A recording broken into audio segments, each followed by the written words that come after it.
ñu ngi leen di ñaan ngeen abonné ci chaîne bi ba ci àll cloche de notification bi xam ne vidéo bu ñu dugal ngeen mën ko gis ci saa si. asalaamaaleykum yéen ñi suivre Paradise Info am nañ mbégte ak kontaante ñëwaat yéen ci beneen i xibaar ñi leen di ñaan ngeen abonné ci chaîne bi ba ci cloche de notification bi xam ne vidéo bu ñu dugal ngeen mën ko gis ci saa si. Sénégal suñu député yi woote nañ benn loi bi nga xamante ni mooy may njiitu réew mi Macky Sall muy jël décision saa yu ko neexee ay saa yu ko soobee ci bépp musiba bi nga xamante ni am na ci Sénégal mesure boobu nag ñu ngi ko wootee démb assemblée nationale. waaye gis nañu suñu député bi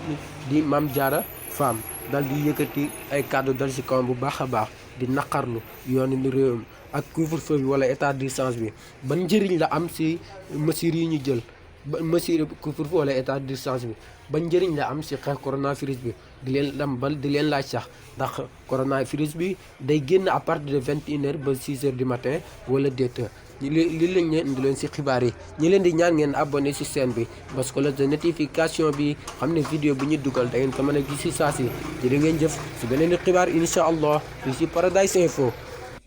ñu ngi leen di ñaan ngeen abonné ci chaîne bi ba ci àll cloche de notification bi xam ne vidéo bu ñu dugal ngeen mën ko gis ci saa si.